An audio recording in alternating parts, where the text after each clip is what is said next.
melebihi dari proses B gitu waktu pemrosesan B. Mm-mm. Itu jadinya nanti gimana, Pak? Oke, contoh saja. Misalkan E datang di T berapa? Di T-nya 8, T10 gitu, Pak. di T10. Oke. Ini ya. Kemudian berstemnya tetap sama. Iya, Pak, tetap sama. Oke, kita lihat ya. Berarti sebelumnya proses E ya. E itu masuk di oke. Kalau E masuk di T sama dengan 10, maka E ini kita hapus. Ya. Kita hapus. Berarti ketika selesai mengerjakan proses B, yaitu di T sama dengan 9, ini ya, maka hanya ada proses C dan D. Ya, C dan D. Berarti di T sama dengan 9, kita mengerjakan proses dengan berstem yang terkecil ya, yaitu C kita eksekusi. Ya, C kita eksekusi. Ya. Nah, kita tinggal menyesuaikan waktu kedatangan, lalu untuk antrian selanjutnya, kita tinggal memilih nilai berstemnya. Ya. Oke, ini saya rubah. Ini. Nah, di sini ya, karena pada saat T sama dengan 9 hanya ada 2 antrian, yaitu C dan D, maka C kita eksekusi terlebih dahulu. Ya, C itu, ya ini kita keluarkan dulu biar tidak bingung.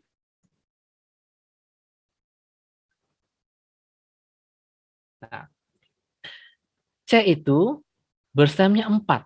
Gini ya. Nah, maka kita kerjakan C. Oke. C dengan berstem 4. C warnanya biru. Ini. Lalu C kita masukkan dalam antrian. Ya. Berarti seperti ini. C dimulai pada saat ya, maaf. Oke. C dimulai pada saat T sama dengan 9, berhenti di T sama dengan 13, dan around time-nya 13 dikurangi waktu kedatangan C. 13 dikurangi 4, 9 ya. Waiting time-nya berarti 9 dikurangi 4, 5 ya. Oke. Nah, sekarang ketika C selesai di T sama dengan 13, nah ternyata ada proses sebentar. Nah, ada proses yang masuk yaitu proses E gitu ya. E masuk di T sama dengan 10. Nah, berarti pada saat ini E sama dengan 10 ya. E sama dengan 10.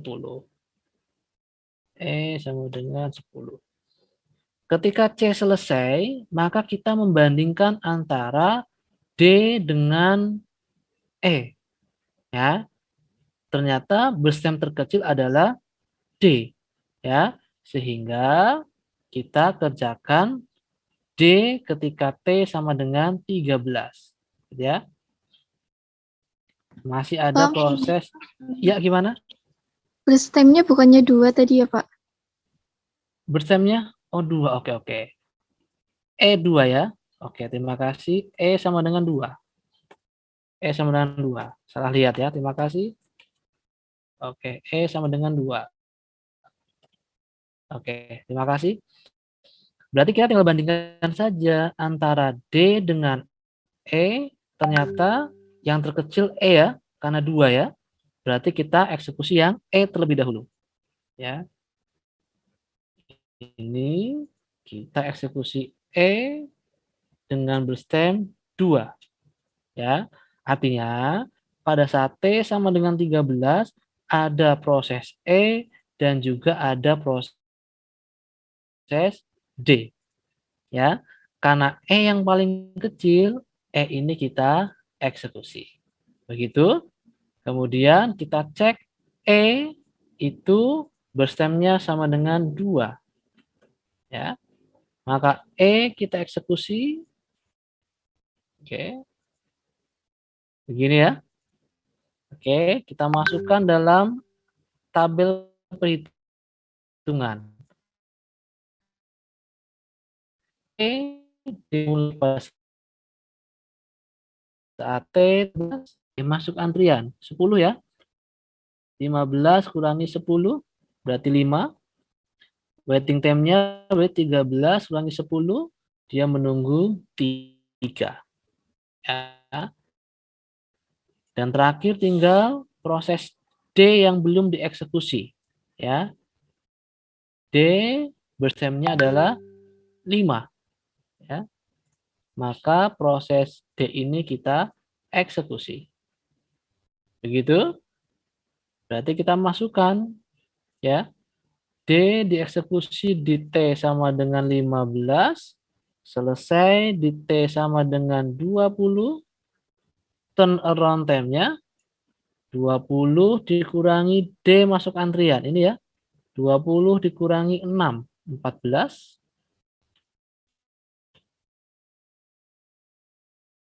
Waiting time-nya, oke. Begini, ya. Ternyata urutannya adalah A, B, C, E, dan D. Gitu ya. Berbeda di sini ya. A, B, A, B, C, E, dan D. Ya. A, B, A, B, C, E.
Bisa ya? Oke, saya akan share kembali materi yang tadi kita bahas.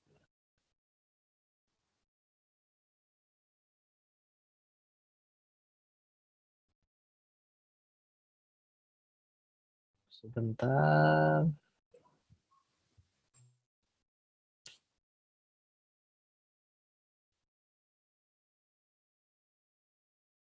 Oke, bisa terlihat teman-teman semuanya?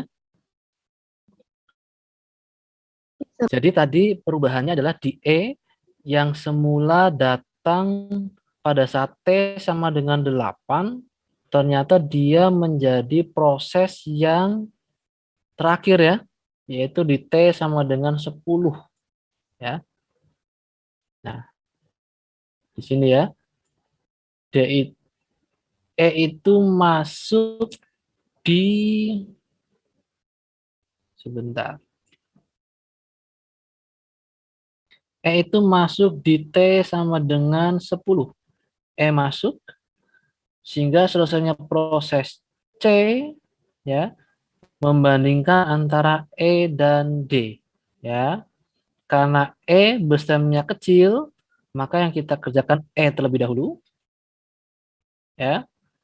Kemudian ketika E selesai di T sama dengan 15, tinggal tersisa satu buah proses ya. Sampai sini apakah bisa dipahami?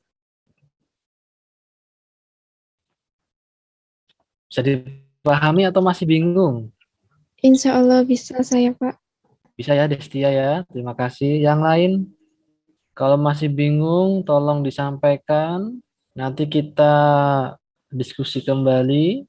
Yang penting, usahakan tidak ada kesalahan pada perhitungan non-prime time yang SJF ya. Karena ini harusnya tempat kita mendulang nilai. Ya.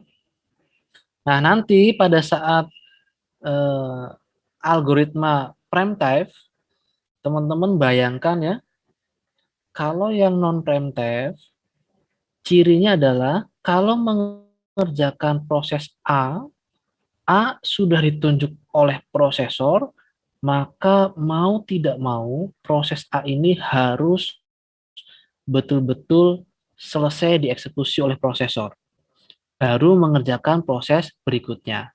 Ketika A selesai, ternyata berikutnya adalah B.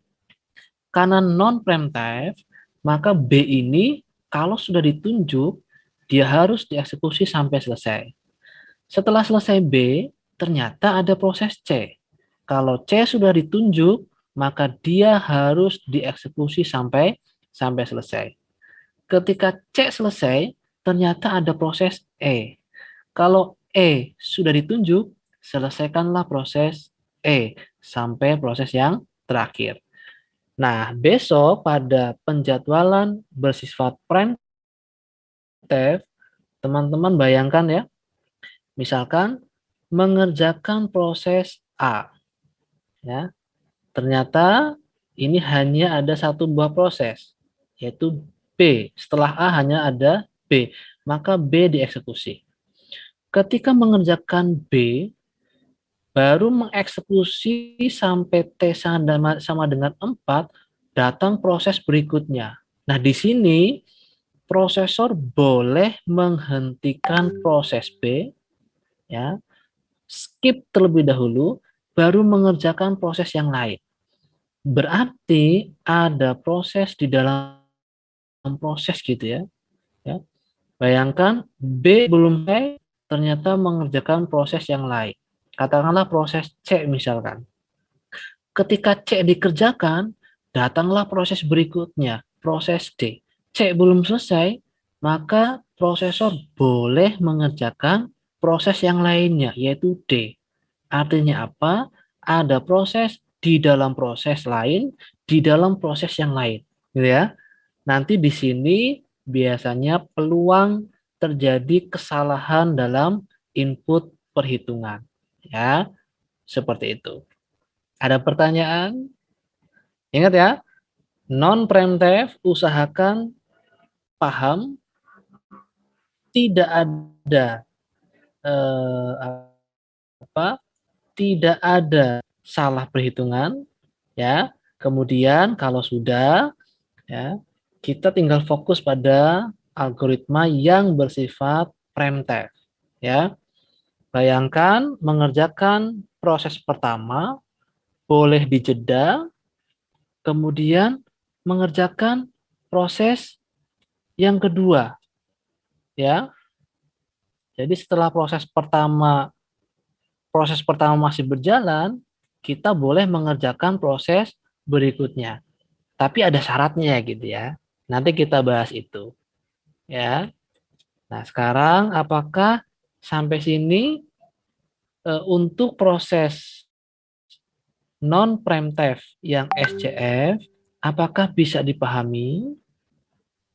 Kalau ada yang belum paham, tolong ditanyakan. Silakan. Apakah bisa dipahami? Oke. Aji Bayu hadir ya? Oke. Hadir, Bang. Oke, Aji Bayu, apakah bisa dipahami Aji? Bisa, Bang. Bisa ya. Oke. Kemudian Syifa Nur Karimah. Mana Syifa? Saya, Bang. Syifa, bisa dipahami Syifa? Insya Allah bisa, Bang. Bisa ya? Oke, terima kasih Syifa. Berikutnya Kurnia Pratiwi. Mana Kurnia? Hadir, Pak. Oke, bisa dipahami Kurnia? Insya Allah bisa, Pak. Bisa ya? Nggak ada kesulitan ya? Insya Allah, Oke, Pak. terima kasih Kurnia. Berikutnya Endah. Endah Puji Yahya. Mana Endah? Nah, Endah kok nggak ada Endah? Endah, kemana Endah? Oke, belum kelihatan Endah. Berikutnya Imas Nurdianto. Imas mana Imas? Oke, Imas bisa dipahami Imas? Insya Allah, Pak. Bisa ya? Oke. Berikutnya Mira. Mira apa nih? Mira Cynthia. Saya hampir salah mau bilang Mira Santika ya. Mira Cynthia, bisa dipahami ya Mira ya? Insya Allah bisa, Pak. Bisa ya? Oke, terima kasih Mira. Kemudian Dia Udin, mana dia? Dia. Oke, dia bisa dipahami dia. Oke, ini dia kelihatan di kampus ya. Ada acara apa dia di kampus?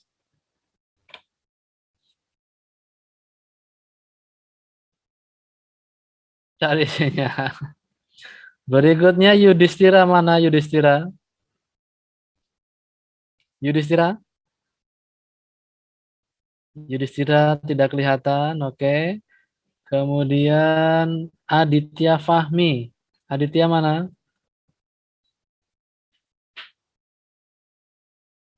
Aditya tidak kelihatan. Ini pada lari kemana nih? Mardika Wirayuda. Mardika, mana Mardika? Hadir, Pak.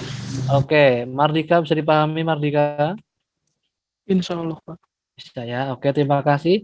Berikutnya Tiffany. Mana Tiffany? Hadir, Pak. Tiffany bisa dipahami Tiffany? Insya Allah bisa. Bisa ya. Oke, terima kasih. Berikutnya Prasetyo Widya Nugroho. Mana Prasetyo? Hadir, Pak. Oke. Bisa dipahami Prasetyo? Insya Allah bisa, Pak. Insya Allah ya. Oke, terima kasih. Berikutnya Destia Fitri Anjani. Destia, Hadir, bisa Pak. dipahami ya? Insya Allah. Oke, berikutnya Sekar Puspita Ningrum. Mana Sekar? Hadir, Pak. Bisa dipahami Sekar? Insya Allah bisa, Pak. Oke, terima kasih. Berikutnya Pirjuan. Mana Pirjuan? Hadir, Bang. Bisa dipahami Pirjuan? Bisa, Pak. Bisa ya, oke. Aditya Fahri. Mana Aditya? Aditya nggak nongol ya. Kemudian Yudhistira. Ramadan, mana Yudhistira? Tidak nampak. Kemudian Enda. Mana Enda? Enda tadi izin Pak. Kuotanya habis katanya. Oke. Terakhir ya. Terakhir, apakah bisa dipahami semuanya? Insya Allah Pak Insya Allah Ustadz. bisa, Pak. Kalau bisa. Insya Allah bisa ya. Oke. Sekali lagi, kalau bisa dipahami, nanti kita setelah ini akan fokus pada penjadwalan yang sifatnya premtest. Ya, yang penting kalau non premtest bisa dipahami, saya tidak khawatir.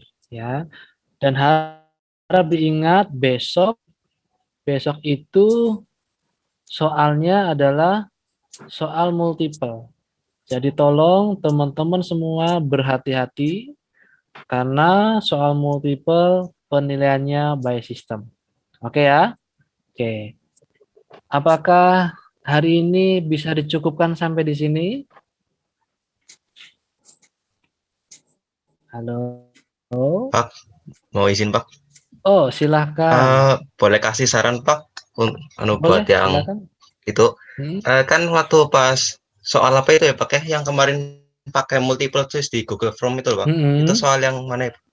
Nah itu kan saya saran aja untuk meminimalisir nilai-nilai kecil. Maksudnya itu kalau misal yang multiple choice yang kira-kira jawabannya itu misalnya 3 gitu. Ya ibaratnya kayak dikasih hint gitu loh Pak. Itu ada 3 opsi gitu loh. Yang apa? Yang multiple choice-nya lebih dari 1 gitu loh Pak. Soalnya kan kemarin itu kebanyakan itu soalnya di situ menurut saya sih. Iya, kayak gitu. Justru ya. Memang saya sengaja gitu ya. Saya sengaja supaya apa?